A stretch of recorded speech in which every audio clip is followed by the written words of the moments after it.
आज म तपाईहरुलाई एक्टिभ भोइसबाट प्यासिभ भोइसमा कसरी लाने त त्यसको केही आइडिया चाहिँ यो भिडियो मार्फत प्रेजेन्ट गर्नेछु। आज म तपाईहरुलाई सिम्पल प्रेजेन्टका एफर्मेटिभ, नेगेटिभ, इन्टरोगेटिभ र डबल इन्टरोगेटिभ फर्मलाई चाहिँ कसरी हामी सजिलैसँग प्यासिभ भोइसमा लान सक्छौं त त्यसको केही कन्सेप्टहरु चाहिँ यो भिडियो मार्फत प्रेजेन्ट गर्नेछु।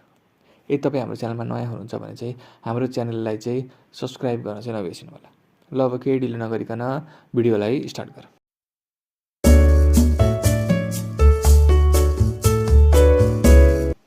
कुनै पनि एउटा सिम्पल सेन्टेन्स बन्नको लागि चाहिँ त्यहाँ हामीले subject plus verb plus object प्रयोग गर्ने गर्छौं।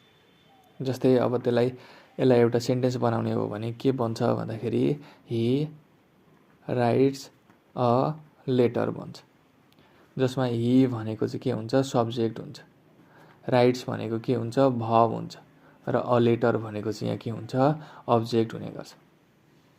यी कसरी सब्जेक्ट भयो त भन्दाखेरि यो लेटर कसले लेखिरहेको छ त भन्दाखेरि उसले भनेको ही, त्यही भएर ही यहाँ के भयो सब्जेक्ट भयो। यो काम गर्ने मान्छे चाहिँ के हुन्छ सब्जेक्ट हुन्छ। अ लेटर केमा काम गरिरहेको छ भन्दाखेरि लेटर लेख्ने काम गरिरहेको छ, त्यही भएर लेटर यहाँ के हुन्छ अब्जेक्ट हुने गर्छ। अनि काम भनेको के हुन्छ क्रिया, भनेको यहाँ लेख्ने काम गरिरहेको छ, त्यही भएर राइट के हुन्छ यहाँ भर्ब हुने गर्छ। यसरी सब्जेक्ट भर्ब र अब्जेक्ट चाहिँ छुटिन्छ। यो चाहिँ एउटा सिम्पल सेन्टेन्स भयो। अब हामीले यसलाई प्यासिभ भोइस लाँदाखेरि चाहिँ हामीले बुझ्नुपर्ने कुरा के हुन्छ भन्दाखेरि यदि सब्जेक्ट प्लस भर्ब प्लस अब्जेक्टको फर्ममा छ भने हामीले प्यासिभ भोइस बनाउँदा अब्जेक्ट सुरुमा आउँछ र सब्जेक्ट जहिले पनि के हुन्छ पछाडी आउँछ। यानी अब्जेक्ट सुरुमा आउँछ सब्जेक्ट पछाडी आउने गर्छ। अब यहाँ भर्ब छ। अब यो भर्ब त डिफ्रेन्ट फर्ममा हुन सक्छ, भर्ब 1, भर्ब 2, भर्ब 3 जुन पनि फर्ममा हुन सक्छ। तर हामीले के कुरा बुझ्नु पर्छ भन्दाखेरि यदि मेन भर्ब जुनसुकै फर्ममा होस् हामीले प्यासिभ भोइस बनाउँदाखेरि चाहिँ मेन भर्ब जहिले पनि भर्ब 3 को फर्ममा आउने गर्छ। हो यति कुरा तपाईले सुरुमा बुझ्नुपर्ने हुन्छ। के बुझ्ने भन्दाखेरि एउटा सेन्टेन्स भन्दाखेरि subject plus verb plus object हुने गर्दछ। त्यो भर्ब जुनसुकै फर्ममा होस्, भर्ब 1, भर्ब 2, भर्ब 3 जुनसुकै फर्ममा भए पनि हामीले प्यासिभ भोइस बनाउँदाखेरि चाहिँ हाम्रो मेन भर्ब जहिले पनि भर्ब 3 को फर्ममा नै जाने गर्दछ र सब्जेक्ट पछाडी आउँछ र अब्जेक्ट अगाडि आउँछ जहिले पनि एक्टिभबाट प्यासिभ भोइसमा बनाउँदाखेरि। अब यति बुझिसकेपछि चाहिँ अब हामीले सिम्पल प्रेजेन्टको चाहिँ केही फर्महरु बुझ्नुपर्ने हुन्छ। सिम्पल प्रेजेन्टको एफर्मेटिभ फर्म यानी बिना नेगेटिभको फर्ममा चाहिँ बिना नेगेटिभ बिना इन्टरोगेटिभ यानी नेगेटिभ फर्ममा पनि छैन, क्वेशनको फर्ममा पनि छैन भने सिम्पल प्रेजेन्ट चाहिँ सिम्पली कसरी बन्छ त भन्दाखेरि त्यहाँ चाहिँ भर्ब 1 र भर्ब 5 लागेको हुन्छ। फर्स्ट कुरा हामीले बुझ्नु पर्यो सिम्पल प्रेजेन्टको एफर्मेटिभ फर्ममा चाहिँ के हुन्छ भर्ब 1 र भर्ब 5 लागेको हुन्छ। यानी subject plus verb 1 verb 5 plus object हुने गर्छ। अब यसको नेगेटिभ फर्मको कुरा गर्ने हो भने यसको नेगेटिभ फर्म हुनको लागि चाहिँ डु र डज लागेको हुनुपर्छ।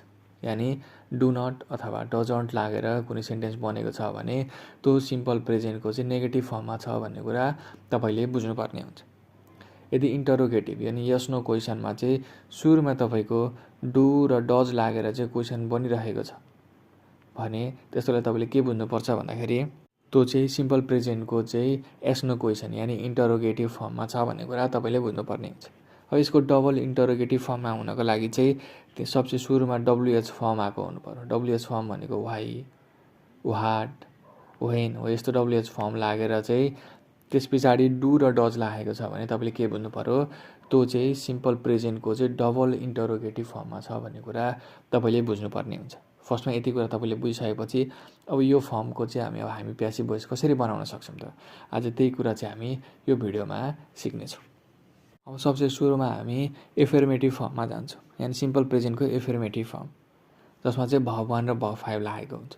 यो लाग्दाखेरि चाहिँ हाम्रो सेन्टेन्स कस्तो बन्छ त भन्दाखेरि अब फर्स्टमा हामी हेरौं ही राइट्स अ लेटर यानी यो भनेको हाम्रो एफर्मेटिभ फर्ममा छ। मैले के भनेको थिएँ subject plus verb 1 verb 5 plus object लागेको हुनुपर्छ। अब सब्जेक्ट यहाँ ही छदैछ। अब अ लेटर भनेको यहाँ अब्जेक्ट भइहाल्यो। अब यो राइट्स भनेको भर्ब 1 छ कि भर्ब 5 को फर्ममा छ भन्दाखेरि त्यसको पछाडी यदि यस लागेको छ भर्ब 1 यदि सिम्पल भर्बको पछाडी भर्ब 1 को पछाडी यस लागेको छ भने त्यो भर्ब 5 मा छ भन्ने कुरा बुझ्नुपर्छ। यानी यहाँ यस लागेको छ राइट्स भएको छ। यसको मतलब यो भर्ब 5 मा छ भने चाहिँ हाम्रो के भयो एफर्मेटिभ सिम्पल प्रेजेन्टको चाहिँ एफर्मेटिभ फर्ममा यो रहेछ।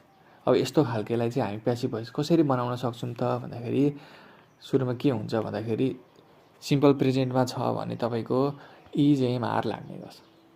यसलाई प्यासिभ भोइस बनाउनु पर्यो भने तपाईँले इज एम आर लगाउनु पर्ने हुन्छ। अब इज कस्तो अवस्थामा लाग्छ त भन्दाखेरि यदि तपाईँको अब्जेक्ट सिङ्गुलरमा छ भने त्यस्तो बेलामा इज लाग्ने गर्छ। सिङ्गुलर भनेको एउटा। अब यदि तपाईँको पछाडिको अब्जेक्ट चाहिँ प्लुरल फर्ममा छ भने त्यस्तो बेलामा चाहिँ तपाईँको आर लाग्ने गर्छ। र एम चाहिँ कस्तो बेलामा लाग्छ भन्दाखेरि आई आयो भने चाहिँ त्यहाँ एम लाग्ने गर्छ। यो सिम्पल प्रेजेन्टको चाहिँ एफर्मेटिभको फर्ममा। जस्तै अब हि राइट्स अ लेटर छ यहाँ। अब यहाँ फर्स्टमा हामीले के लेख्नुपर्छ हाम्रो त्यो फर्मुलाको अनुसार जहिले पनि अब्जेक्ट के भएर आउँछ सुरुमा आउँछ भने चाहिँ अ लेटर हुने भयो। यहाँ सबसे सिङ्गुलर फर्ममा छ। सिङ्गुलर फर्ममा छ भनेपछि हामीले के लाग्छ अहिले भएर मैले के भने इज लाग्छ। अ लेटर इज भयो। अब मैले के भनेको थिएँ चाहे जुनसुकै भर्बको फर्ममा होस् माथि भर्ब 1 भर्ब 2 भर्ब 3 जुनसुकै फर्ममा तपाईँको भर्ब होस् तपाईँले यसलाई भर्ब 3 मा कन्भर्ट गर्नुपर्ने हुन्छ। यहाँ हाम्रो भर्ब 5 को फर्ममा छ। भर्ब 5 को फर्ममा होस् या जेसुकैको फर्ममा होस् हामीले यसलाई भर्ब 3 मा कन्भर्ट गर्नुपर्ने हुन्छ। अब राइट्सको भर्ब 3 भनेको रिटर्न हुन्छ। अ लेटर इज रिटर्न अनि बाई लाग्छ र हिको चाहिँ अब हामीले के गर्नु पर्यो अब्जेक्ट प्रोनाउन बनाउनु पर्यो। हिको हिम हुन्छ। सीको हर हुन्छ। हो यस्तो कुरा तपाईँले थाहा पाइराख्नु पर्ने हुन्छ। हिको यहाँ के हुन्छ हिम भएर आउँछ। अब हाम्रो के भयो सजिलैसँग सिम्पल प्रेजेन्टको चाहिँ एक्टिभबाट प्यासिभमा लान सक्यौँ। हि राइट्स अ लेटरको प्यासिभ फर्म के हुन्छ a letter is written by him. हो यसरी हामीले सबै कुरा बुझेर पढ्यौँ भने चाहिँ हामी सजिलैसँग बिना मिस्टेक चाहिँ के गर्न सक्छौँ एक्टिभ भोइसलाई प्यासिभ भोइसमा लान सक्छौँ। यो के भयो बिना नेगेटिभ अथवा बिना क्वेसनको फर्म भयो सिम्पल प्रेजेन्ट। अब हामी के गर्छौँ यसको नेगेटिभ फर्ममा जान्छौँ। मैले के भनेको थिएँ नेगेटिभ फर्ममा हुँदाखेरि चाहिँ सिम्पल प्रेजेन्टको डु अथवा डजन्ट लागेको हुन्छ। अब त्यही सेन्टेन्सलाई हामी यहाँ बनाऊँ he doesn't write a letter. यो चाहिँ के भयो अब हाम्रो सिम्पल प्रेजेन्टको नेगेटिभ फर्म भयो।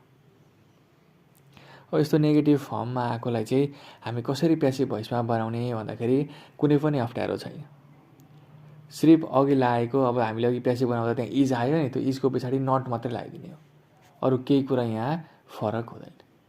अब के हुने हो त यसको नेगेटिभ भनेको अ लेटर इज अब यहाँ डजन्टको ठाउँमा के आउने भयो नट आउने भयो।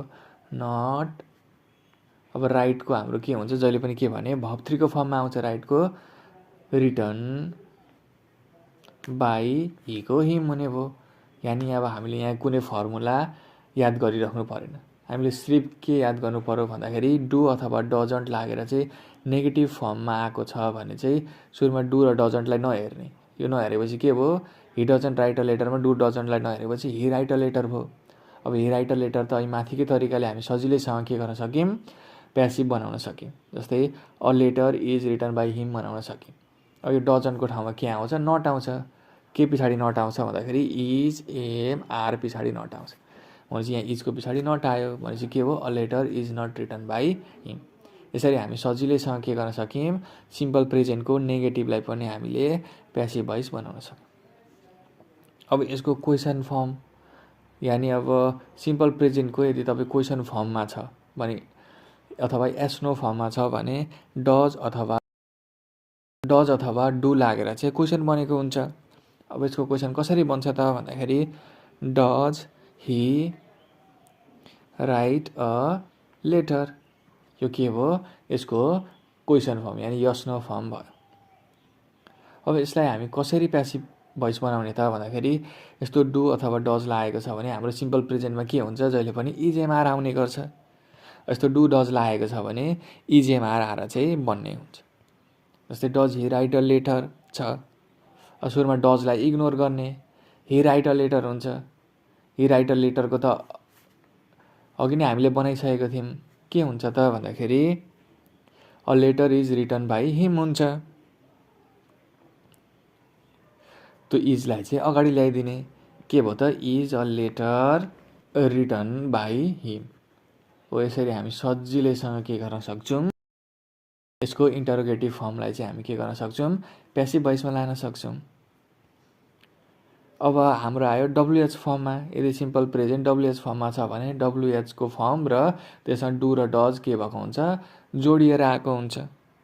जस्तै यसको क्वेसन बन्नु पऱ्यो भने जस्तै अब हामीले त यहाँ डजको मात्रै कुरा गऱ्यौँ होइन, अब डब्लुएच फर्म त्यो डुको वाला चाहिँ ट्राई गरौँ न त भन्दाखेरि, अब डुको वाला एउटा इक्जाम्पल मैले के लिएको छु भन्दाखेरि, why do you play free fire, किन तिमी फ्री फायर खेल्छौ भनेको छ यहाँ। अब सबसे सुरुमा हामीले के हेर्नुपर्छ त, अब यसको प्यासिभ भोइस बनाउँदा यो व्हाई र डुलाई सुरुमा इग्नोर गर्ने। यहाँ के हुन्छ, फ्री फायर हुन्छ सुरुमा, फ्री फायर। फ्री फायर सुरुमा लेख्ने, फ्री फायर भनेको त एउटा गेम हो, सिङ्गुलर भयो, सिङ्गुलरमा के लाग्छ, इज लाग्छ, फ्री फायर इज हुन्छ। अब यो अघि मैले के सिकाएको थिएँ भन्दाखेरि डु र डज लाग्यो भने अगाडि के आउँछ, त्यो इजेएमआर के छ त्यो अगाडि आउँछ। जस्तै अब फ्री फायरको के हुन्छ, इज फ्री फायर। अब प्ले भनेको के हुन्छ, हामीले यसलाई भर्ब 3 मा लानु पऱ्यो, प्लेड बाई यु जस्ताको त्यस्तै आयो। र डब्लुएच फर्मलाई हामी नचलाउने, डब्लुएच फर्म चाहिँ के हुन्छ, अगाडि नै हुन्छ, why is free fire played by you. हो यसरी तपाईँ के गर्न सक्नुहुन्छ, सजिलै प्यासिभ भोइसमा लान सक्नुहुन्छ। यो भयो हाम्रो सिम्पल प्रेजेन्टको एक्टिभदेखि प्यासिभ भोइसमा लाने केही तरिकाहरू। अब यसको केही इक्जाम्पलहरू ट्राई गरौँ। अब फर्स्टमा हाम्रो अब यो कुन फर्म छ त, तपाईँहरू एकचोटि आफै गेस गरेर पत्ता लगाउनुहोस्। माई मदर लभ्स मी, यो कुन फर्ममा छ त सिम्पल प्रेजेन्टको भन्दाखेरि, यो सिम्पल प्रेजेन्टको यहाँ नट लागेको छ त, डजन्ट आएको छ त, छैन। डजन्ट आएको छैन भने चाहिँ यो नेगेटिभ फर्ममा छैन। अगाडि डज लागेको छ त, छैन भनेपछि यो के भयो, अगाडि डु र डज लागेको छ त, छैन भनेपछि यो के भएन, नेगेटिभ फर्ममा पनि भएन। र यहाँ डब्लुएचको त कुरै आएन भनेपछि यो सिम्पल प्रेजेन्टको के छ, एफर्मेटिभ फर्ममा छ। कसरी सिम्पल प्रेजेन्ट भने थाहा पायौँ भन्दाखेरि, यहाँ के छ, भर्ब 1 र भर्ब 5 को फर्ममा छ। यानि लभ्स भनेको के हो, पछाडि यस लागेको छ, भर्ब 1 को पछाडि यस लाग्ने बित्तिकै त्यो के हुन्छ, भर्ब 5 हुन्छ, यानि यो भर्ब 5 फर्ममा छ। अब अघि मैले तपाईँले के सिकाएको थिएँ भन्दाखेरि, सबसे सुरुमा तपाईँले के लेख्नुपर्छ, अब्जेक्ट लेख्नुपर्छ। माई मदर लभ्स मी छ यहाँ क्वेसन, मीको अब के बन्छ त भन्दाखेरि, मी भनेको मलाई चाहिँ के लेख्नुहुन्छ तपाईँ, आई लेख्नुहुन्छ। अब मैले के भनेको थिएँ, अब यसमा इजेएमआर के लाग्ने भयो त भन्दाखेरि, अघि मैले भनेको थिएँ इज भनेको तपाईँको सिङ्गुलर हुँदा इज लाग्छ, प्लुरल हुँदा आर लाग्छ, र आई हुँदा एम लाग्छ। भनेपछि यहाँ आई छ, आई हुँदा के लाग्ने भयो, एम लाग्ने भयो, आई एम। अब मैले के भनेको थिएँ भन्दाखेरि, मेन भर्ब जहिले पनि जुनसुकै फर्ममा भए पनि त्यो भर्ब 3 मा हुन्छ। लभ्सको भर्ब 3 भनेको के हुन्छ त भन्दाखेरि, लभ्ड हुन्छ। अब आई एम लभ्ड भइहाल्यो, अनि माई मदर छ यहाँ सब्जेक्ट। अब माई मदरको के हुन्छ, बाई माई मदर भनेपछि के भयो हाम्रो यसको passive voice, I am loved by my mother. यसरी तपाईँ सजिलैसँग एफर्मेटिभ सेन्टेन्सलाई चाहिँ, सिम्पल प्रेजेन्टको एफर्मेटिभ सेन्टेन्सलाई तपाईँ प्यासिभ भोइसमा लान सक्नुहुन्छ। अब नेगेटिभ फर्मको एउटा इक्जाम्पल हेरौँ। अब नेगेटिभ फर्मको एउटा इक्जाम्पल के हुन्छ त भन्दाखेरि, राहुल डजन्ट रिड नेपाली, यो हाम्रो क्वेसन भयो। अब सबसे सुरुमा हामीले के लेख्नु पऱ्यो, अब सबसे सुरुमा हामीले डजन्टलाई इग्नोर गर्नु पऱ्यो। डजन्टलाई इग्नोर गर्दा के भयो, राहुल रिड नेपाली हुन्छ। अब हामी सजिलैसँग के गर्न सक्छौँ, प्यासिभ भोइसमा लान सक्छौँ। अब नेपाली लेख्ने सुरुमा, नेपाली भनेपछि एउटा सब्जेक्टको नाम हो, एउटा सब्जेक्टको, नेपाली सब्जेक्ट एउटा हुने बित्तिकै सिङ्गुलर भयो। सिङ्गुलरमा के लाग्छ, इज लाग्छ भनेपछि नेपाली इज। अनि रिडको हाम्रो के हुन्छ, जुनसुकै फर्म पनि के हुन्छ, रिडै हुने गर्छ, रेड हुने गर्छ। हो यसरी यहाँ के हुन्छ, Nepali is red by Rahul हुन्छ। अब यो डजन्ट छ यहाँ भनेपछि नेगेटिभ फर्ममा छ भनेपछि इजेएमआर के लागेको छ त, त्यसको पछाडि तपाईँले नट लगाइदिनु पर्ने हुन्छ। भनेपछि Nepali is not read by Rahul. हो यसरी हाम्रो के भयो त, सजिलैसँग हामीले प्यासिभ भोइस बनाउन सक्यौँ। अब अर्को यसको इक्जाम्पल लिउँ, teacher do not punish students nowadays. यस्तो नाउ डे, यस्टरडे, एभ्रिडे आयो भने यो चाहिँ जस्ताको त्यस्तै नै हुन्छ, जहाँ थियो त्यहीँ नै रहन्छ। अब हामीले केलाई ध्यान दिनु पऱ्यो, teacher do not punish student भयो। डु नटलाई सुरुमा इग्नोर गर्ने। स्टुडेन्ट्स छ, स्टुडेन्ट्स भनेपछि धेरै स्टुडेन्टको कुरा गरेँ यहाँ, स्टुडेन्ट्स भनेको छ भनेपछि यो के हो प्लुरल फर्ममा छ। प्लुरल हुने बित्तिकै आर लाग्छ, स्टुडेन्ट आर। अब यो पनिस छ, पनिस भनेको के हुन्छ, अब हामीले यसलाई भर्ब 3 मा लानु पर्यो। पनिसको पनिस्ड हुन्छ, student are punished by teacher nowadays हुने भयो। अब यहाँ डु नट लागेको छ भने चाहिँ नेगेटिभ फर्ममा छ भने चाहिँ आरको पछाडि हामीले के गर्नु पर्यो, नट थप्नु पर्यो। इजेएमआर चाहिँ त्यसको पछाडि नट थप्ने हो भने चाहिँ यसरी सजिलैसँग हामी के गर्न सक्यौँ, प्यासिभ भोइस बनाउन सक्यौँ। यसमा कुनै न फर्मुला घोक्नुपर्छ न तपाईँले केही घोक्नुपर्ने हुन्छ। सानो कन्सेप्टले तपाईँले सबै सिङ्गुलर सबै एक्टिभ भोइसलाई तपाईँ प्यासिभ भोइस बनाउन सक्नुहुन्छ। अब यसको इन्टरोगेटिभ फर्मको इक्जाम्पलहरू हेरौँ। मैले अघि नै भनिसकेको थिएँ, do you play free fire भनेर चाहिँ सुरुमा यो अगाडिको डुलाई इग्नोर गरिदिने। यु प्ले फ्री फायर हुन्छ, सुरुमा के हुन्छ यसको प्यासिभ भोइस भन्दा free fire is play. Free fire भन्ने बित्तिकै सिङ्गुलर भयो, सिङ्गुलरमा इज लाग्छ। Free fire is played by you हुन्छ यसको हाम्रो प्यासिभ भोइस। अब यस्तो क्वेसन मार्क यानि अगाडि डु डज लाएर आएको छ भने त इजेएमआर जे आउँछ त्यसलाई ठ्याक्क अगाडि ल्याइदिने। चाहिँ अब free fire is played by UCO के हुने भयो, is free fire played by you हुने भयो। यसलाई त्यसले हामीले क्वेसन मार्क दिएपछि हाम्रो के भयो, प्यासिभ भोइसमा कन्भर्ट भयो। अब अर्को इक्जाम्पल हेरौँ, does she wash your clothes भनेर छ। यहाँ क्लोथ्स भनेको छ भने चाहिँ यहाँ धेरै लुगाहरूको कुरा गरेको छ। सुरुमा डजलाई इग्नोर गर्ने, डजलाई इग्नोर गर्ने बित्तिकै सी वास योर क्लोथ हुने भयो। क्लोथ्स भनेपछि प्लुरल फर्ममा छ, clothes are washed by her हुने गर्छ। मैले के भनेको थिएँ, आर इजेएमआर जे आउँछ त्यसलाई अगाडि लगाइदिने। Are your cloth washed by her भनेर चाहिँ यसरी के हुन्छ हाम्रो, यो चाहिँ प्यासिभ भोइसमा बन्ने गर्छ। यसरी नै अघि नै हामीले कुरा गरिसक्यौँ डबल इन्टरोगेटिभको। डबल इन्टरोगेटिभमा के हुन्छ, why do you play free fire, यानि यहाँ वाइ र डु डज केही लागेर आएको हुन्छ, डब्लुएच फर्म र डु डज केही लागेर आएको हुन्छ। यहाँ चाहिँ डब्लुएच फर्मको वाइ लागेको छ, डु र डजमा डु लागेको छ। यु प्ले फ्री फायर, सुरुमा वाइलाई इग्नोर गरिदिने। यहाँ के हुन्छ, do you play free fire भनेर हुन्छ। यसमा डुलाई पनि इग्नोर गरिदिने। वाइ डुलाई इग्नोर गरेपछि यु प्ले फ्री फायर हुन्छ। यु प्ले फ्री फायरलाई हामीले के गर्नु पर्यो, सुरुमा तपाईँले प्यासिभ भोइसमा लानु पर्यो। Free fire is played by you हुने गर्छ।